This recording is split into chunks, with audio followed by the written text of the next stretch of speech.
বিষয়টা হচ্ছে সম্পর্ক। সম্পর্ক বিষয়টা বলার আগে একজন গুণী ব্যক্তির নাম বলি। তিনি হচ্ছেন মোহাম্মদ সাইদুল হক সাইদ শামু স্যার, আমাদের হিউম্যান রাইটস রিভিউ সোসাইটির চেয়ারম্যান। তার কথা মতে সম্পর্ক হচ্ছে আত্মার সম্পর্ক। আত্মার সম্পর্কটাই আসল সম্পর্ক। আচ্ছা, আত্মার সম্পর্ক আসল সম্পর্ক, ওকে। তাহলে আত্মার সম্পর্কটা কি? আত্মার সম্পর্কটা হচ্ছে সেই সম্পর্ক যা কখনো কোনোভাবেই কোনো ক্ষয়ক্ষতি করবে না, কোনোভাবেই অকল্যাণকামী হবে না। কী হবে? কল্যাণকামী হবে, শুভাকাঙ্ক্ষী হবে। সেটা হচ্ছে সম্পর্ক। আচ্ছা, তাহলে সম্পর্ক যারা করছেন, করবেন বা করতে পারেন, যে যাকে যে নামেই বা যেভাবেই সম্বোধন করেন না কেন সম্মানের খাতিরে, কিন্তু প্রকৃতপক্ষে সম্পর্কটা হতে হবে হচ্ছে আত্মার সম্পর্ক। আত্মার সম্পর্ক ছাড়া কোনো সম্পর্ক হয় না। হ্যাঁ, অন্য কোনো ব্যবসায়িক ক্ষেত্রে ওইটা আলাদা বিষয়, কিন্তু প্রকৃত রিলেশনশিপটা একটা আলাদা বিষয়। এটা আত্মার সাথে আত্মার একটা মিলের ব্যাপার। সুতরাং আমি আপনাকে যাই সম্বন্ধ করি না কেন, আপনি আমাকে যাই সম্বন্ধ করেন না কেন, বা ভবিষ্যতে করবেন বা করি, সেটা কোনো বিষয় না। সম্মানের খাতিরে একে অপরকে যে কোনো ধরনের সম্বোধন করাই যায়, কিন্তু প্রকৃতপক্ষে নীতি নৈতিকতা, আদর্শ এবং কাজ বলে দেবে কে কী, এর বাইরে কিছু নেই। আর প্রকৃতপক্ষে কে কী সে ভালো জানেন, আল্লাহ তাআলা ভালো জানেন। সুতরাং আপনি যদি কোনো ফায়দা নিতে চান বা ফায়দা নিতে আসেন, তাহলে অবশ্যই সেবা বাড়বে।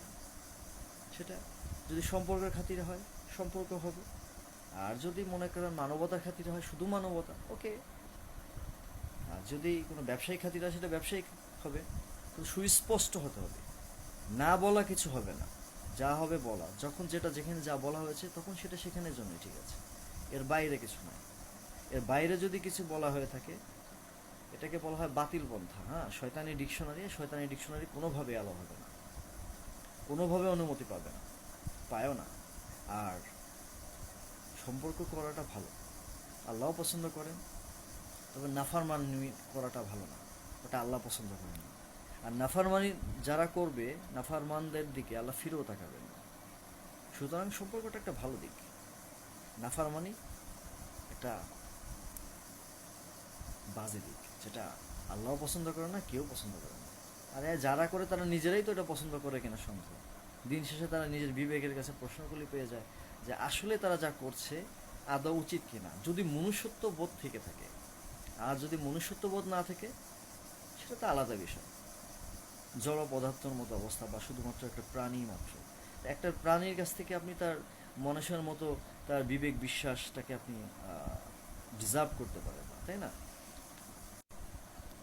অনেক কথাই হলো সম্পর্ক নিয়ে। তো সম্পর্কের মূল নির্যাসটা হচ্ছে আত্মার সম্পর্ক হতে হবে, শুভাকাঙ্ক্ষী হতে হবে, কল্যাণকামী হতে হবে।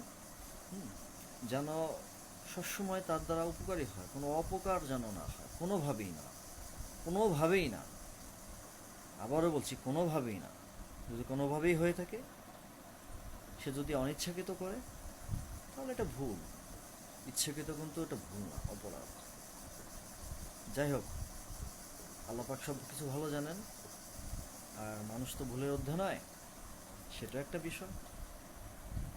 কিন্তু প্রকৃত বিষয় আপনি কি, আপনি ভালো জানেন, আল্লাহ তাআলা ভালো জানেন।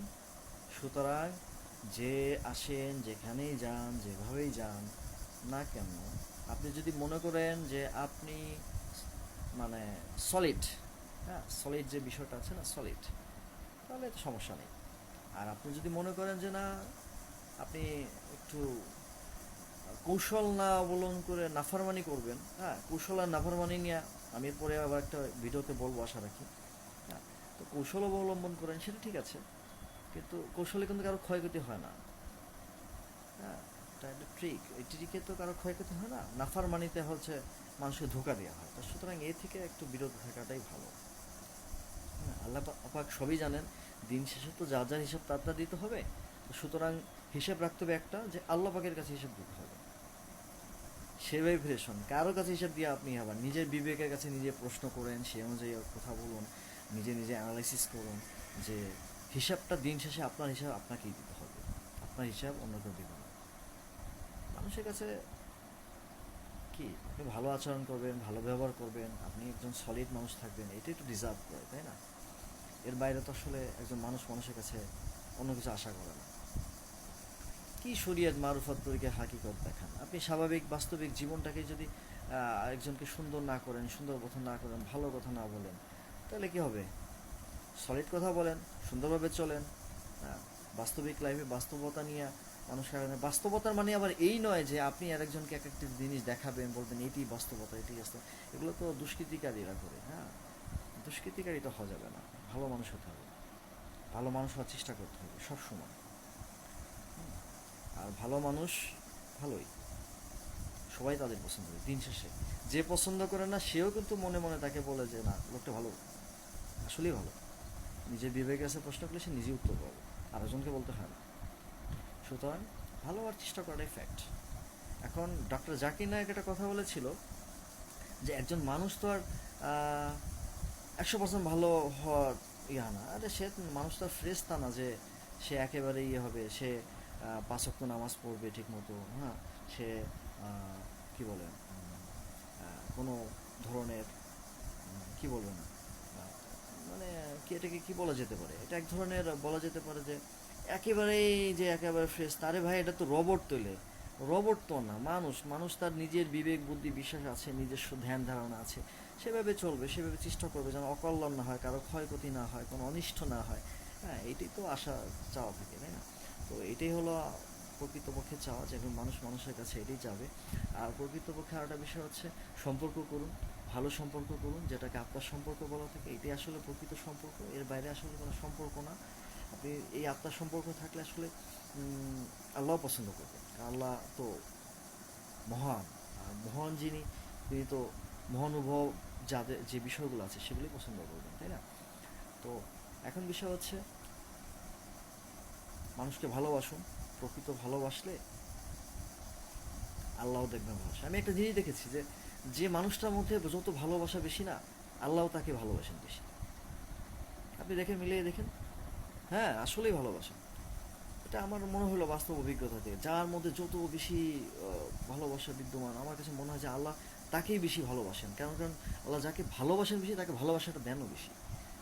আপনারা একটু দেখেন তো, আমার কাছে মনে হয়, আমি তো আমার অভিজ্ঞতার আলোকে বলেছি, আপনারা আপনাদের অভিজ্ঞতার আলোকে বলো।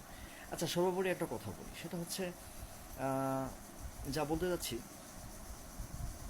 যে আমার সাথে যারা সম্পর্ক করতে এসেছিলেন, আসছেন, আসবেন, আপনি আমাকে যা বলেই সম্বন্ধ করেন, আমি আপনাকে যা বলেই সম্বন্ধ করি না কেন, যে যাই বলে যাকে সম্বন্ধ করি না কেন, সলিড হয়েন, সলিডভাবে আসেন।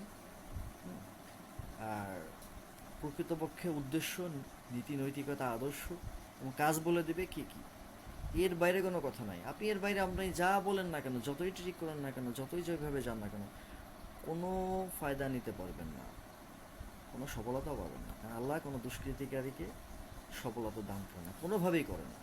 নিশ্চয়ই আল্লাহ কোনো দুষ্কৃতিকারীদেরকে সফলতা দান করেন না।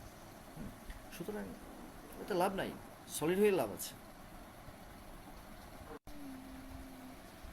ও, আর একটা কথা শুনেন, আমি যখন যেটা যেখানে যা বলেছি, তখন সেটা সেখানে সেই ক্ষেত্রেই প্রযোজ্য। এর বাইরে কোনো শরীয়ত মারফত তরিকত হাকিকত যাই বলো না কেন, কোনো কাজ হবে না। সুস্পষ্ট কথা বলে, সোজাসাপটা কথা বলে হবে। আমার কাছে একটাই মাধ্যম, সোজাসাপটা কথা। এর বাইরে কোনো রকম পায়তারা করা মানে অন্য কিছু করা, যা আল্লাহ পছন্দ করবেন না, আমিও পছন্দ করি না। আচ্ছা, এখন আমি বলি, আমার সাথে কথা বলতে হলে তিনটা বিষয় বিদ্যমান থাকতে হবে। এক, বিষয়টা সত্য, বিষয়টা ইতিবাচক, বিষয়টা কল্যাণকর। এই তিনটে বিষয়ের মধ্যে যদি দুইটা বিষয় বিদ্যমান থাকে, অবশ্যই কথা বলা যাবে, বিষয়টা নিয়ে অবশ্যই আগানো যাবে। আমি মনে করি, আমি আশা করি যে বিষয়টা আপনাদেরকে পরিষ্কার করে বলতে পেরেছি। যে বা যারা এর বাইরে অন্য কিছু চিন্তা ভাবনা করবেন, এটা একান্তই তাদের ব্যক্তিগত বিষয়, যা কোনোভাবেই গ্রহণযোগ্য নয়। অন্য কোনো যদি চিন্তা ভাবনা করে আসে, সুস্পষ্ট কথা বলতে হবে, সরাসরি কথা বলতে হবে, মনে মনে কোনো কথা চলবে না। আমি মনে মনে কথাকে প্রশ্রয় দিই না, একমাত্র আল্লাহ তাআলা মনের খবর জানেন। এর বাইরে যা আছে এগুলো নিয়ে আমার সাথে কথা বলার কোনো নেই। সুস্পষ্ট সরাসরি কথা বলবেন। হ্যাঁ, আশা করি অল্পতে বুঝতে পেরেছেন। তাহলে সোজা সাপটা কথা হতে হবে, সোজা সাপটাই মাধ্যম। অন্য কেউ যদি অন্য কোনো মাধ্যম হয়ে থাকে, এটা তাদের ব্যাপার। এগুলো একটা একটা ফিতনা ফাসাদের একটা প্রক্রিয়া আর কি। হ্যাঁ, এই প্রক্রিয়ার সাথে আসলে সমাজের সুষ্ঠু সুন্দর কল্যাণ সমাজের কোনো অংশ আছে কিনা বা কোনো সংযোগ আছে কিনা বা রাখা উচিত কিনা আমার কাছে মনে হয় না। কিন্তু যারা মনে করে তাদের কাছে আমার একটাই প্রশ্ন, তাহলে সমাজে কেন এত বিশৃঙ্খলা? যাক, আল্লাহ সবাইকে সঠিক বুঝ দান করুক, এই কামনায় রাখছি।